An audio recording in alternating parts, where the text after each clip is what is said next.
Dirigentes mantêm as portas dessa instituição abertas há algum tempo, são muitos anos, oferecendo consolo através do esclarecimento. Também queremos aqui reconhecer o esforço de muitos trabalhadores anônimos desta casa para que mantenham este espaço tal como o receberam, oferecendo o Espiritismo, a fim de que através dele nós nos apropriemos de conhecimento que nos permite mesmo caminhar no mundo, não obstante os desafios e as lutas, mas com esperança, com otimismo e com essa irrestrita confiança na providência divina. Queremos abraçá-los e também dar as boas-vindas àqueles que vêm pela primeira vez. E pedir aos bons espíritos que se associam a esta atividade a necessária inspiração para que esses minutos transcorram de maneira agradável e produtiva. Eu confesso aqui às amigas e aos amigos que, apesar de ter sido educado em família espírita, sempre tive dificuldade com a prece, viu? Mas qual é o sentido de fazer oração? Deus não sabe tudo. Ou como os mineiros dizem lá, né? O Senhor sabe. Então, eu não preciso ficar falando, não preciso ficar pedindo. Até que fomos amadurecendo e travamos um contato mais estreito com o estudo da obra de Allan Kardec, que é um marco no processo de evolução do pensamento filosófico na Terra. Quando analisa especificamente o tema dos espíritos protetores, dos anjos de guarda, ali nós vamos conhecer, no mínimo, 3 leis, porque o Espiritismo é uma ciência que revela leis morais e outras leis também, né, que regem a relação dos espíritos, trata, portanto, da origem, da destinação, da natureza dos espíritos e a sua relação com o mundo corporal, e dessas relações as consequências morais decorrentes. Não bastará, portanto, consolidar a convicção de que a vida continua para além das fronteiras da morte. É preciso compreender o impacto disso na nossa vida presente. Pois bem, se a vida continua, e daí? Qual é a consequência? Se nós retornamos pela lei da reencarnação para o palco das experiências corporais, qual é a consequência disso? Os preconceitos, a exclusão social, tudo isso cai por terra. Os preconceitos defluentes da raça, da cor, do gênero, da posição social, tudo isso cai com a reencarnação, porque nós todos transitaremos ao longo, né, das nossas experiências, até que deixemos um dia de reencarnar, quando tivermos condições de refletir o amor de Deus em sua pureza, amar incondicionalmente, que vai demorar, né? Mas nós transitaremos e experimentaremos quase todas as circunstâncias.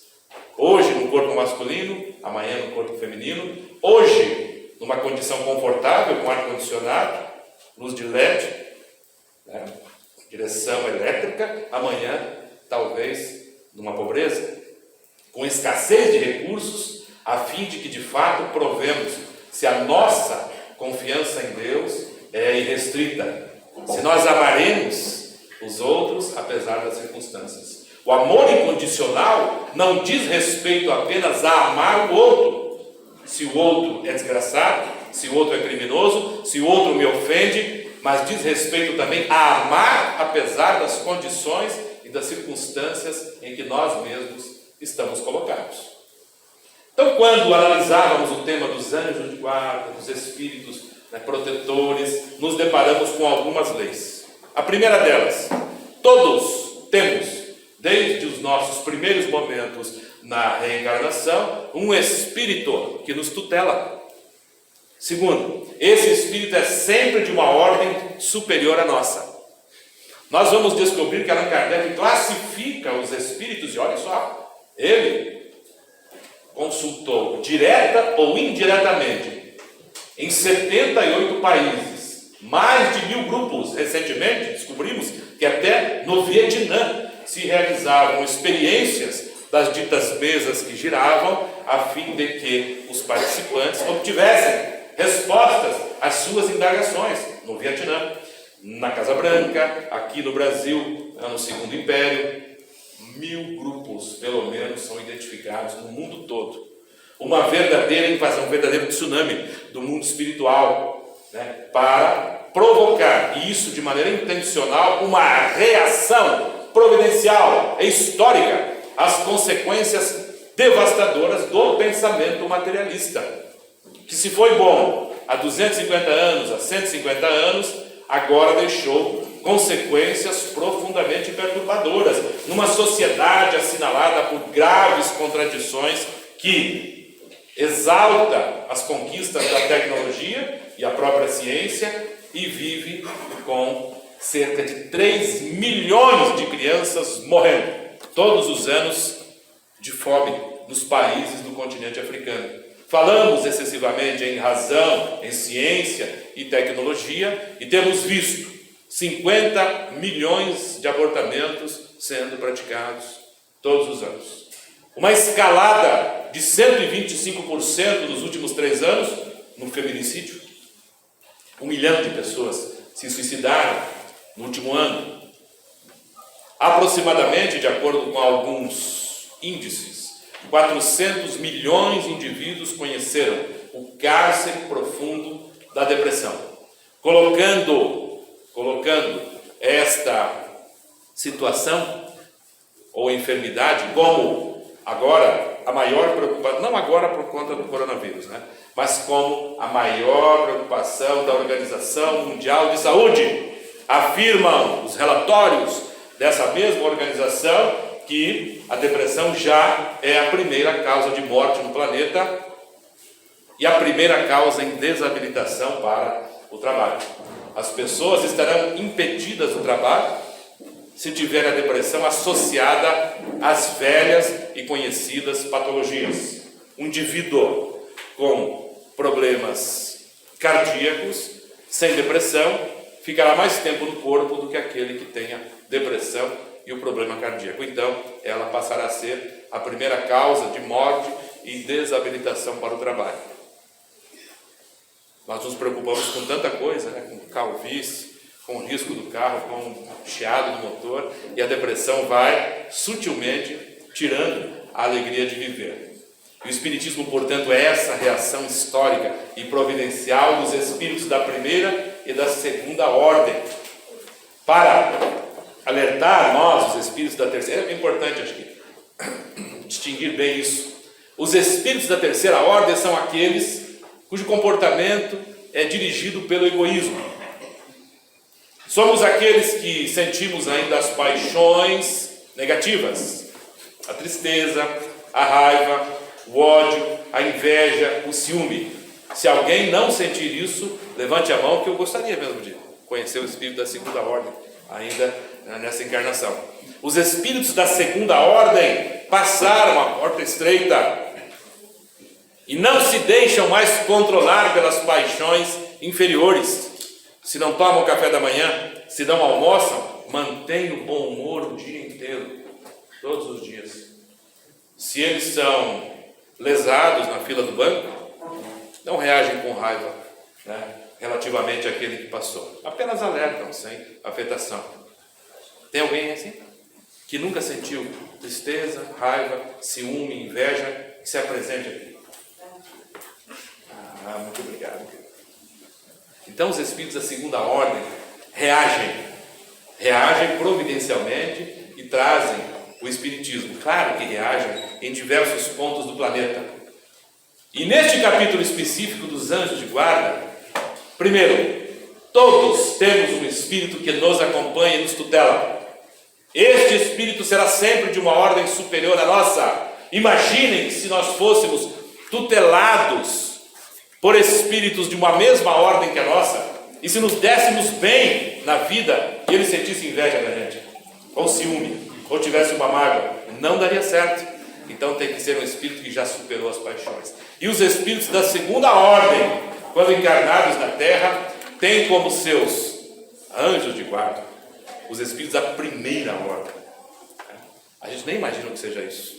Algumas vezes Allan Kardec tratará do que sejam os espíritos perfeitos, os mundos perfeitos. Mas fica bem claro, que as 23 publicações de Allan Kardec, que formam a doutrina espírita, se dirigem aos espíritos da terceira ordem, que somos nós. É um esforço enorme para que superemos essa condição, para que superemos o egoísmo.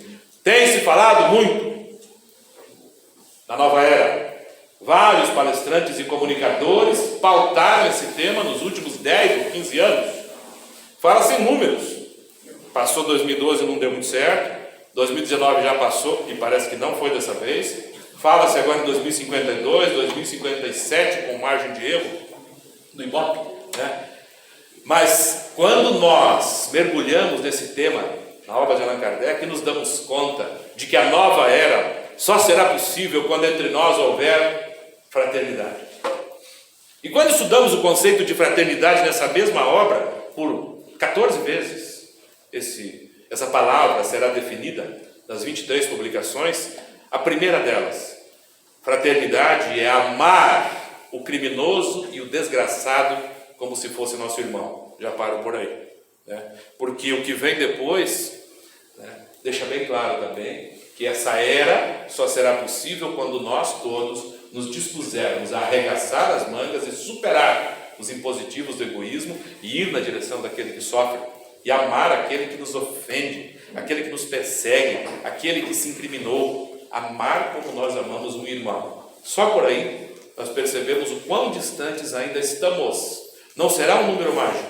Isso é um pensamento mágico, quase infantil, imaginar que uma data vai fazer com que rode um programa diferente aqui no planeta, e de domingo para segunda-feira, de repente, do ano 2052, nós estaremos rodando no modo fraternidade. Poderemos deixar a bicicleta lá fora, o carro aberto, que se chover alguém vai pegar a chave, vai fechar e vai nos trazer, depois da palestra, né, para não atrapalhar, vai ficar ali esperando. Que as nossas crianças poderão ir à escola, que os nossos jovens poderão caminhar pelas ruas sem ameaça alguma. Vai demorar, esta é a notícia. E depende de nós, essa é a segunda notícia. Mas voltemos lá, né, para fechar a questão dos anjos de guarda, né, e da prece. Essa era a minha principal indagação e meu principal conflito. Para que orar? Os espíritos da segunda ordem só estão na segunda ordem e tem como missão tutelar os da terceira ordem, inspirar-nos no bem, exatamente porque cumprem a lei de Deus. Onde estão as leis de Deus? As leis morais apresentadas pelos espíritos são as únicas capazes ou, né, suficientes para nos colocar numa situação de verdadeira felicidade. Por exemplo, quando se trata lá de amor aos pais, da piedade filial, da gratidão filial, da atenção que nós devemos dar aos nossos pais, muitas vezes velhos, né, com dificuldades enormes de transitar pelo mundo, porque esse é um mundo de exclusão. O idoso não pode atravessar a rua, não dá tempo. Ele não pode conversar com ninguém, porque repete a história, ninguém tem tempo para ouvi-los. O que dizem esses espíritos para nós? Felizes, sem consciência de culpa, estão aqueles que dedicaram atenção e cuidados com seus pais. Infelizes serão aqueles que negligenciam seus pais, assim como os pais que negligenciam os seus filhos. As leis morais não são um direito, elas são para nós um dever. Esses espíritos alertam com lugar de fala, porque são felizes. Gente, para ser feliz é isso, para não ser feliz não é isso. Eles falam não como os de terceira ordem, que muitas vezes têm como principal função manter-nos na terceira ordem. Lá no litoral a gente diz assim, parece caranguejada sem tampa, porque não precisa tampa, um puxa o outro para baixo. Os espíritos da terceira ordem, com as suas propostas mirabolantes, às vezes têm subjacentemente como intenção manter-nos na terceira ordem imperfeitos, apresentando propostas fáceis, ilusórias, como se a felicidade fosse um lugar, como se a felicidade fosse apenas respirar, sem esforço nenhum, sem cumprimento de dever algum. Ali eles apresentam uma lista de deveres de natureza moral, porque falam com a autoridade de quem passou pela porta estreita e está na segunda ordem. Se eles estão lá é porque respeitam as leis. E uma das leis mais importantes é a lei de liberdade, o livre-arbítrio. Portanto, se eu não oro pedindo e deixando claro e manifesto o meu desejo, eles não podem fazer nada. Pediu, deixou claro, ficou de mimimi simplesmente num canto. Por isso que a prece é o veículo de comunicação com esses espíritos. Portanto, orem, cultivem esse hábito, na intimidade do coração, no silêncio, ou falando, como quiserem. Mas o importante é que utilizem este momento para travar contato com estes espíritos que nos acompanham. E a pouco e pouco nós vamos aprendendo a diferenciar e distinguir o que é o pensamento deles e o que é pensamento nosso. Diante das decisões graves, pedir para que eles inspirem e orientem. Diante de uma enfermidade soez, difícil, de uma provação dolorosa, pedir o quê? Resignação. Para que a gente suporte a provação com a necessária dignidade, porque toda provação traz o seu conteúdo de aprendizado. Nós somos espíritos eternos. O pior que pode nos acontecer, adivinhe, é desencarnar, e como a morte não existe, está tudo bem, gente. Cada provação, cada situação dolorosa tem uma proposta pedagógica nela embutida. É isso que eles estão dizendo. Não é afastar a dor. Isso seria fácil. É, diante da dor, fazer a musculação da alma para suportar. Há espíritos que advertem, vão mais longe ainda e assustam algumas vezes. Se a vida está muito fácil, abra o olho, porque talvez seja uma pausa para que nos preparemos para a próxima prova que há de chegar inevitavelmente, porque não somos espíritos exóticos na Terra. Somos a terceira ordem e precisaremos das lições para consolidar essa nossa capacidade de amar. E vamos entrar no tema do amor, depois de 15 minutos, né? Essa obra extraordinária que é o Livro dos Espíritos. Allan Kardec resolve então, depois de 3 partes vencidas, entrar na 4ª e última parte do Livro dos Espíritos, a obra que inaugura a chegada do Espiritismo na Terra. E logo começa essa 4ª parte das esperanças e das consolações, desafiando os espíritos. É possível a felicidade completa na Terra? Bom, se a Terra é ocupada por espíritos da terceira ordem, a Terra também é um planeta adequado a esses espíritos. Eles classificaram, particularmente o Espírito Santo Agostinho, a Terra como um planeta de expiações e provas. Imagine o nosso sistema um planeta destinado a albergar espíritos em provas e expiações. Acho que foi uma palavra bonita, para não dizer assim, olha, um grande hospital psiquiátrico mesmo, né? Será a Terra destinada a acolher os espíritos, né? Nesse processo de regeneração. Lendo ali o que eles escrevem, parece ficar bem claro isso. Particularmente Santo Agostinho no Evangelho segundo o Espiritismo. Então, é possível a felicidade completa na Terra? O que é que vocês acham? É possível a felicidade completa? A felicidade sim, completa não. Isso que nos consola, porque nós não somos espíritos perfeitos, mas é possível ser feliz na Terra, tanto quanto a Terra nos permita ser felizes. Isso é consolador. Porque a felicidade não é um lugar a que se chega depois de um grande esforço, quase infinito. A felicidade já vai sendo colhida a cada conquista, a cada virtude que se sedimenta. Capacidade de perdoar, de não reter mágoas, já nos faz mais leves, já nos faz mais felizes, tanto quanto se permita nesse planeta de grandes contradições e desafios. Mas Allan Kardec não está satisfeito. 2 perguntas depois, no item 922, ele novamente volta à carga. Ok, se a felicidade na Terra é possível, embora não completa, não plena, eu quero saber se existe, ou se existem requisitos mínimos, condições para que a pessoa seja feliz. É possível? Sim, mas como?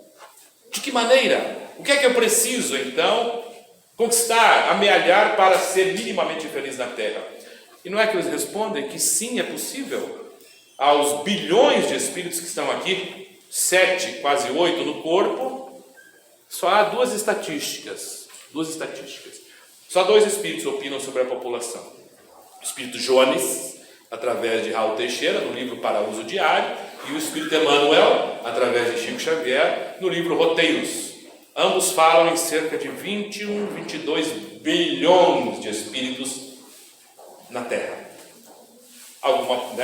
De acordo com... Levamos 1.800 anos para ter 1 bilhão de encarnados e os próximos 150 anos aproximadamente para formar os quase 8 bilhões. Está reencarnando gente, cada vez mais. Mas fora do corpo há cerca de 13 ou 14 bilhões de espíritos que compõem a população do planeta. A pergunta de Allan Kardec: é possível? É possível? Há uma medida que seja igual para todos? Se todos esses bilhões de espíritos conquistarem, serão felizes? E eles respondem sim. E dão 3 medidas que, associadas, assegurariam a felicidade mínima na Terra possível. A primeira delas, o primeiro requisito para se ser feliz: a posse do necessário. Claro que depois abre-se toda uma discussão sobre o que é necessário, sobre o que não é necessário. Necessário é aquilo que nós não podemos dispensar sob pena de sermos infelizes. Então me perguntaria: comer é necessário? Picanha é necessário? Não, né? Cabelo? Pare. Aí já não é espírito porque eu estou falando aqui. A posse do necessário. A gente já começa a abrir uma discussão sobre isso, uma reflexão. A consciência tranquila, o segundo requisito, e a fé no futuro. Esses 3 aqui associados assegurariam uma felicidade mínima na Terra. Consciência tranquila é o cumprimento da lei de Deus, que está escrita onde? A propaganda, na chamada da conferência, na consciência. Ela vai sendo escrita na consciência à medida em que o espírito vai evoluindo. E a fé no futuro. Há um capítulo no Evangelho segundo o Espiritismo dedicado a este tema. Para resumir, Allan Kardec diz que a fé necessária, a fé robusta, a fé inabalável, aquela que encara a razão em todas as épocas da humanidade, está sentada em 4 pilares. Primeiro, a confiança em si mesmo. Quem não tem confiança em si mesmo e não se reconhece como espírito imortal e herdeiro de Deus, nem vai procurar os meios para superar uma montanha ou um obstáculo de dificuldades. A confiança na providência divina, aquela certeza, que é o segundo pilar, aquela certeza de que as coisas vão acontecer, aquela certeza de quem espera na providência, ou quem espera em Deus, que as coisas vão dar certo. É algo intuitivo, difícil mesmo de se aprofundar, mas que diz respeito até à nossa relação com esses espíritos que nos tutelam, que vão insuflando bom ânimo, otimismo, vai dar certo. É algo que está dentro de nós. Depois, outros 2 pilares, além da confiança em si, além da confiança na providência divina, a nossa fé se robustece com a crença nas verdades espirituais básicas. O que eles querem dizer? Não há como se ter uma fé robusta se nós não acreditarmos em Deus e na eternidade da vida. O materialismo é frágil, porque ele limita a existência no fenômeno do berço ao túmulo. Toda a ética se esboroa, não sobrevive, não resiste. Porque se a vida acaba e não há consequências, eu fico me perguntando: para que sofrer, gente?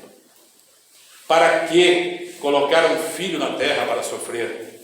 Que nos matemos? Esse é o materialismo. Que aproveitemos intensamente o prazer, apesar das lesões e prejuízos provocados no outro, porque o que importa é o prazer em si mesmo. Este é o materialismo que está presente e contamina todas as áreas do pensamento humano. A economia, a engenharia, a arquitetura, o direito, tudo está contaminado com o pensamento materialista. Todas as ciências acadêmicas praticamente estão contaminadas com o pensamento materialista. Até as religiões estão contaminadas, não raras vezes, com o pensamento materialista. Então, o terceiro pilar, a crença nas verdades espirituais básicas, que são Deus e a imortalidade da alma, presentes em todas as tradições religiosas. E por último, a crença nas verdades religiosas, independentemente da religião a que se afeiçoe cada um de nós, que nós tenhamos naquela proposta a nossa crença. Isso tudo associado faz a nossa fé se robustecer, e a fé é requisito, junto com a consciência tranquila e a posse do necessário para uma vida feliz na Terra. Mas eu queria me deter aqui, esses minutinhos que nos restam, na posse do necessário. Olha que curioso. Allan Kardec vai nos dizer, os Espíritos vão dizer a Allan Kardec, para uma vida feliz eu preciso ter o mínimo necessário, o indispensável, sem o que a própria vida não faz sentido, se perde, sem que o indivíduo, inclusive, interrompe a existência. O que é necessário? Me ajude. Respirar é necessário? Sem isso a gente deixa o corpo. Comer é necessário, tomar água é necessário, ar-condicionado é necessário? Às vezes é, né? Às vezes é. Mas não é universal essa verdade, né? O que mais é necessário? Calor é necessário? O sol é necessário? Sim. E é isso? Me ajude, vocês não mais sabidos que eu. Bom, para-se por aqui. Num primeiro momento, a gente lista aquilo que é necessário e vê quanta coisa não é necessária, né? Mas Allan Kardec avança no tema. 16 itens depois, os Espíritos revelam mais uma lei, antecipando-se mais de 100 anos às conquistas do mundo acadêmico. Quando o notável psiquiatra judeu austríaco René Spitz sai da Europa e se fixa nos Estados Unidos, na Universidade do Colorado, em Denver, e dedica boa parte da sua existência acadêmica para investigar a gênese, a psicogênese dos problemas que vão afetar o indivíduo adulto. Por que a pessoa é ciumenta? Por que é possessiva? Por que não consegue se relacionar? Por que tem limitações cognitivas? Onde estaria a causa atual desses problemas? E ele então investiga as instituições, creches, que tratam das crianças. Uma instituição que está ligada a um presídio feminino, onde as mães tinham a oportunidade, durante várias vezes ao dia, de travar contato com seus bebês, amamentando, brincando. E ele diz, as crianças quebravam as coisas, eram elétricas, como as nossas crianças são, porque eram amadas. Na outra instituição, um orfanato, onde na entrada havia alguma coisa escrita: crianças são como flores, elas devem ser amadas, contempladas, mas não tocadas. Isso é curioso, né? E ele registra no seu livro, publicado nos anos 50, o primeiro ano de vida. É um livro bojudo, com resultado das suas pesquisas, fotos e relatórios, que trata do fenômeno do hospitalismo, da negligência, do abandono. A massa encefálica de uma criança abandonada, negligenciada afetivamente, é 30% menor do que de uma criança amada. O tempo passa, não há nada interessante, até que há um surto de sarampo no Colorado. Das 88 crianças do orfanato, 34 morreram. E das 70 e tantas crianças da creche ligada ao presídio feminino, na mesma cidade, nenhuma morreu. Então acende ali o alerta na equipe de pesquisa, para que 2 anos e meio depois eles concluam o seguinte: no orfanato das crianças remanescentes, os 2 anos e meio, elas precisavam de ajuda para se alimentarem, comer papinha. Elas usavam fralda, tinham incontinência, e o QI não passava de 75. Enquanto isso, na creche do presídio feminino, as crianças que tinham contato com suas mães apresentavam um QI de 105 na média. Não precisavam de ajuda para se alimentarem e não usavam fralda. Ele é o primeiro acadêmico dos anos 1950, a afirmar peremptoriamente que a primeira grande necessidade da criatura humana é a necessidade do que ele chama stroke. A palavra quer dizer mais do que simplesmente o afeto.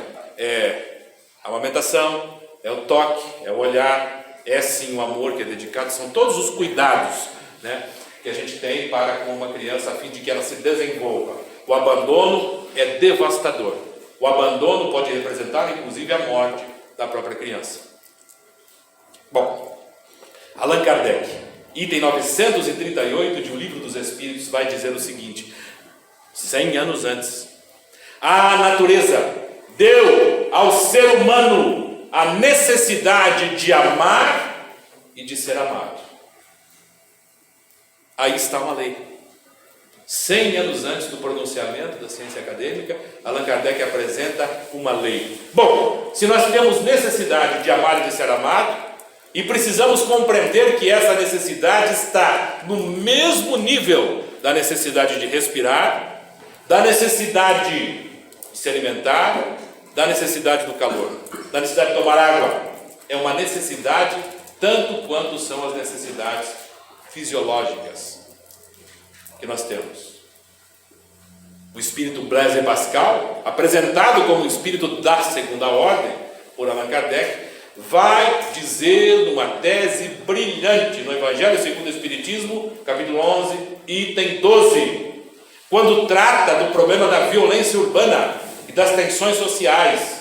Ele vai dizer que se nós queremos reduzir as tensões sociais, a violência urbana, adivinhe, aumente o gasto em segurança pública, levante os seus muros, coloquem cercas, monitorem, contratem segurança privada. Eu pergunto, reduziu a violência, gente? O que nós fizemos nos últimos 30 ou 40 anos, você ainda brincava com o muro baixo na casa, né? Eu peguei nessa época, em que nós não tínhamos muro, tinha só um portão para que o cachorro não invadisse e mordesse a gente, e a gente não jogasse nada no cachorro que passava, porque as crianças eram realmente elétricas. Mas nós começamos, de uns anos para cá, a estabelecer um pacto.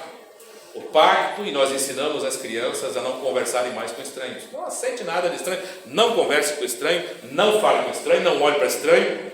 Às vezes tem crianças que são sem noção, a gente entra naqueles elevadores, 20, agora estão fazendo um lá em Camboriú de 80 pavimentos.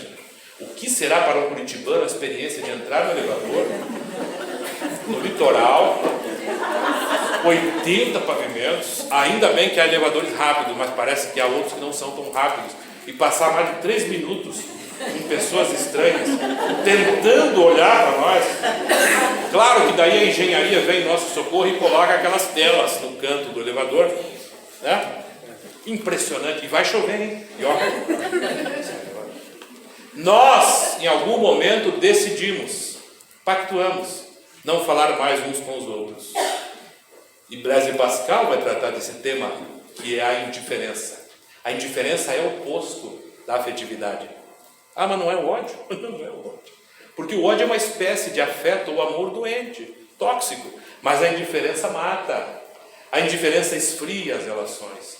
A indiferença nos torna violentos, porque por trás de toda a violência reside uma demanda afetiva. Quando alguém grita, quando alguém viola, quando uma criança bate no nosso vidro, e aquelas crianças são terríveis, elas vão nos devorar nas esquinas, elas batem. Claro que nós inventamos então um botão ultra rápido, uma película semi-blindada, para nos livrar dessas crianças magérrimas que estão por aí. Nós em algum momento decidimos e optamos pela indiferença.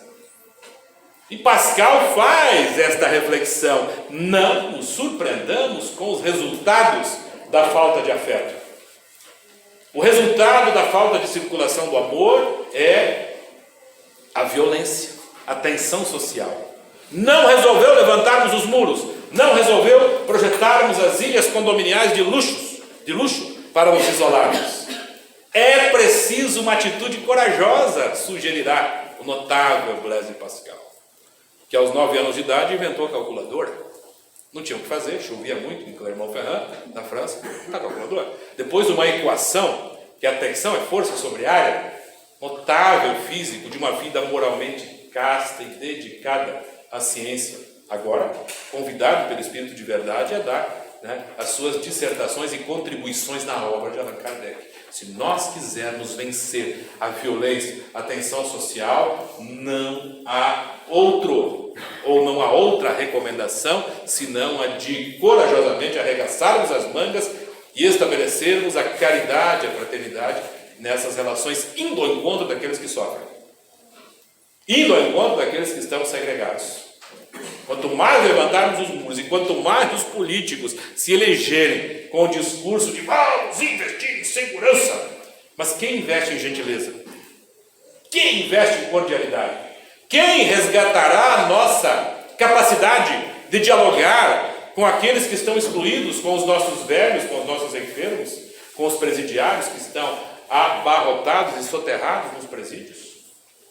O Pascal faz esse chamamento. Se o amor é uma necessidade, e se para eu ser feliz eu preciso possuir o necessário, qual é a conclusão lógica? Para eu ser feliz, eu preciso do amor. Lá na frente, Allan Kardec confirmará a tese no item 967 do Livro dos Espíritos. Em que se constitui a felicidade para os espíritos que habitam os planetas ou os mundos felizes? Os bons espíritos, aqueles mesmo que não sentem raiva quando estão com fome, que não têm mau humor quando não tomam café, que não somos nós, né? E eles respondem: para esses espíritos a felicidade será conhecer todas as coisas, será não sentirem ódio, inveja, ciúme, nenhuma das paixões que causam a nossa desgraça. Ponto. A fonte da felicidade para eles, a fonte da felicidade suprema para esses espíritos é o amor que dedicam uns aos outros. Está coroada a tese de Allan Kardec. Sem amor, não temos o necessário, e sem o necessário, não temos uma vida feliz. E eu gostaria de concluir, a pedido do Rodney, evocando aqui um poema do Espírito Maria Dolores, pelas mãos deste homem que dedicou 70 anos da sua vida ao amor, sem interesse outro que não fosse o amor ao próximo. Foi Chico Xavier. No livro Antologia da Espiritualidade, ela dirá o seguinte: quando me vi, depois da morte, num sublime transporte, e reclamei contra a fogueira que me havia queimado a vida inteira pela sede de amor, quando aleguei que fora em toda a estrada uma folha ao vento, uma andorinha esmagada pelo trator do sofrimento, quando exaltei a minha dor, sabe, mágoa de quem chora sempre em vão, cansada de incompreensão, depois da morte, alguém chegou junto de mim e me disse assim: você, Maria Dolores, que se diz tão cansada e infeliz, que notícias me dá lá do vale fundo de provações, onde a criatura de tanto padecer sequer consegue dizer se sofre ou não? Você que diz trazer o seio morto, quem é que me pode falar das crianças sem pão, sem conforto, e das mulheres sem lar, dos enfermos sozinhos, que a febre e a fome esmagam pelos caminhos, sem sequer um lençol ou a bênção de uma prece, dando graças a Deus quando a morte aparece?